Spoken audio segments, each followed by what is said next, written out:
بسم اللہ الرحمن الرحیم نحمدہ ونصلی علی رسولہ الکریم اما بعد۔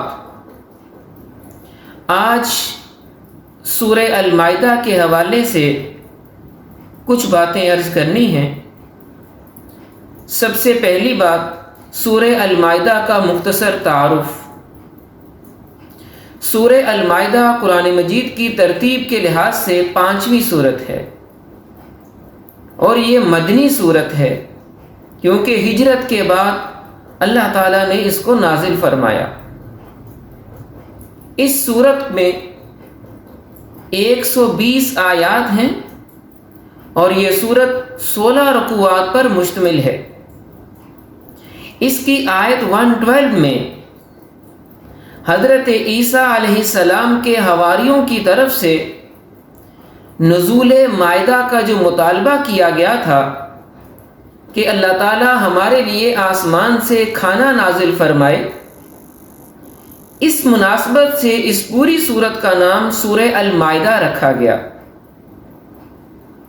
اس سورت میں اللہ تعالیٰ نے بہت سارے فقہی احکام کو نازل فرمایا، حلال اور حرام، دیگر احکامات، جن کی وضاحت انشاءاللہ الگ ویڈیو کے اندر آپ کے سامنے پیش کی جائے گی۔ یہاں صرف ایک بات سمجھ لیجئے کہ سورہ المائدہ میں اللہ تعالیٰ نے بنیادی طور پر جس چیز کو بیان کیا ہے وہ ہے عقائد کی اصلاح، کیونکہ مدنی صورت ہے۔ جب آپ مدینہ میں تشریف لائے تو اطراف مدینہ میں بہت سارے یہود اور نصارہ رہتے تھے۔ ان کے باطل عقائد کی اصلاح کی گئی ہے کہ تمہارے یہ نظریات، تمہارے یہ عقائد درست نہیں ہیں، ان عقائد کی اصلاح ضروری ہے۔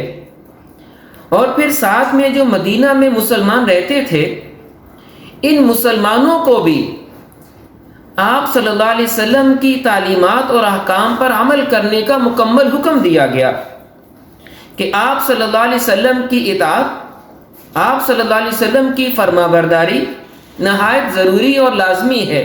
یہ دو چیزیں اس صورت کا مرکزی موضوع ہیں، یعنی عقائد کی اصلاح اور مسلمانوں کو نبی دو جہاں صلی اللہ علیہ وسلم کی تعلیمات پر مکمل طور پر عمل کرنے کا حکم۔ اب آیات کی طرف آتے ہیں۔ جو آیات آج آپ کے سامنے پیش کرنی ہیں، یہ سورہ المائدہ کی 3 آیات ہیں، آیت نمبر 8، آیت نمبر 9 اور آیت نمبر 10۔ ان 3 آیات کے حوالے سے آج کی اس نشست میں کچھ باتیں عرض کرنی ہیں۔ آیت نمبر 8، اس میں اللہ تعالیٰ نے 3 چیزوں کو ذکر کیا ہے۔ نمبر 1، انصاف کے ساتھ گواہی دینے کا حکم۔ نمبر 2، عدل و انصاف کرنے کا حکم۔ اور تیسری چیز، اللہ تعالیٰ نے اپنے علم کامل کو ذکر فرمایا ہے۔ یعنی ان آیت میں حقوق العباد کے لحاظ سے 2 چیزوں کو بڑی خصوصیت کے ساتھ ذکر کیا گیا۔ نمبر 1، اللہ فرماتے ہیں کہ جب کسی معاملے میں تمہیں گواہی دینے کی ضرورت پیش آئے تو یاد رکھنا انصاف کے ساتھ گواہی دینا، جھوٹ نہ بولنا، اگرچہ وہ گواہی کسی اپنے قریبی عزیز کے خلاف کیوں نہ جا رہی ہو، اور اگر کسی کے ساتھ کوئی دشمنی ہے، اس دشمنی کو بھی اس گواہی دینے میں رکاوٹ نہیں بننے دینا۔ جب بھی تمہیں ضرورت پیش آئے گواہی دینے کی، اللہ فرماتے ہیں انصاف کے ساتھ گواہی دینا۔ اگر انصاف کے ساتھ گواہی دو گے تو یقیناً تم یہ حقوق اللہ کو بھی پورا کر رہے ہو کہ اللہ کا حکم ہے، اور انسانوں کے حقوق کو بھی پورا کر رہے ہو کہ تم کسی کے ساتھ کوئی ناجائز اور غلط بات نہیں کر رہے، کام نہیں کر رہے۔ اور دوسری چیز اللہ فرماتے ہیں کہ دیکھو، عدل و انصاف کرنا، عدل کرنا بہت ضروری اور لازمی ہے۔ اللہ فرماتے ہیں کہ یہ عدل کرنا تقوی کے زیادہ قریب ہے۔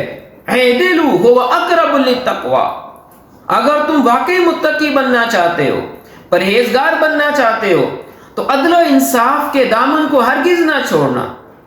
اور تیسری چیز اللہ کہتے ہیں مجھے تمہاری ان دونوں طرح کی کیفیات کا مکمل علم ہے کہ تم جو گواہی دے رہے ہو یہ اللہ تعالیٰ سے مخفی اور پوشیدہ نہیں ہے، اور جو تم دوسروں کے ساتھ معاملات کر رہے ہو یہ بھی اللہ کے علم میں ہے۔ جب اللہ تمہارے سارے کاموں کو جانتا ہے تو تمہیں ضرور خیال رکھنا ہوگا ہم صحیح گواہی دیں اور انصاف کے ساتھ معاملات کو کریں۔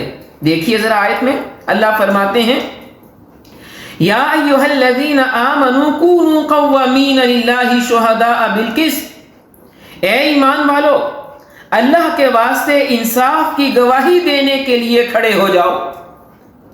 ولا یجرمنکم شنآن قوم علی الا تعدلوا اعدلوا هو اقرب للتقوی۔ اللہ فرماتے ہیں اور کسی قوم کی دشمنی کے باعث انصاف کو ہرگز نہ چھوڑو، اعدلوا انصاف کرو، کیوں؟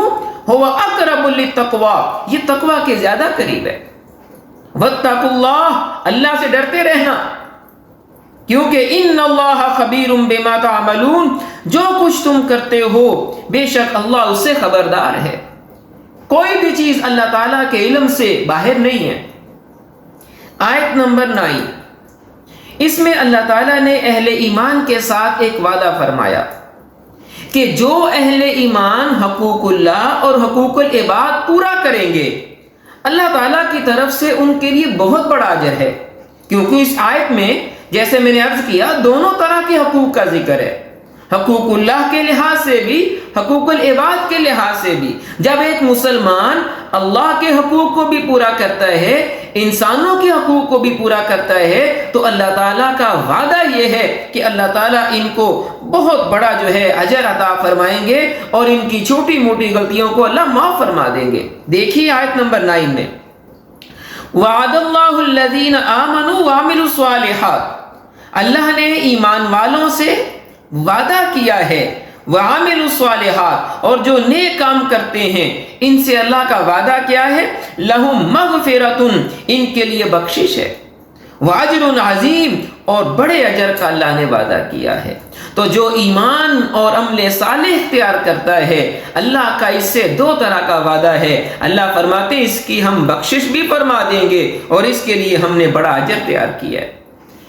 آیت نمبر 10، اس آیت میں اللہ تعالیٰ نے کفار کے انجام کو ذکر کیا ہے۔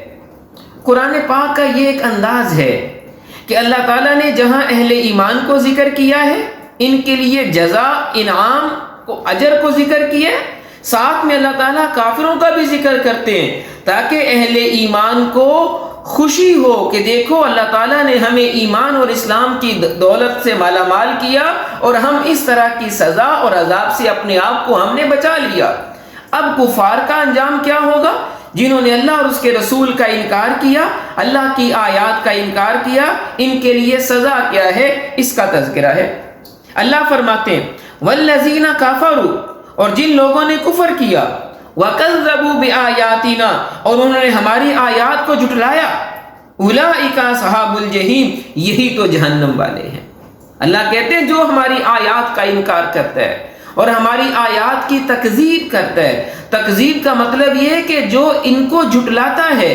اب اس آیت میں پہلے کیا ذکر ہوا تھا کہ سچی گواہی دو، اب جو سچی گواہی دینے سے اعراض کرے گا اللہ فرماتے ہیں کہ عدل و انصاف کرو، اب جو عدل و انصاف کرنے سے اعراض کرے گا یہ تو اللہ کی آیات کا انکار کرنا ہے کہ اللہ کہتے ہیں سچی گواہی دو اور ہم کہیں ہم نے سچی گواہی نہیں دے رہی، اللہ فرماتے ہیں انصاف کرو اور توبہ ہم کہیں کہ ہم نے انصاف نہیں کرنا، یہ تو اللہ کی آیات کی تکذیب ہے، اور جو اللہ کی آیات کی تکذیب کرے گا اللہ فرماتے ہیں کہ یہی تو جہنم میں جائیں گے، یہ اللہ تعالیٰ کی طرف سے معافی بخشش سے یہ محروم ہو جائیں گے۔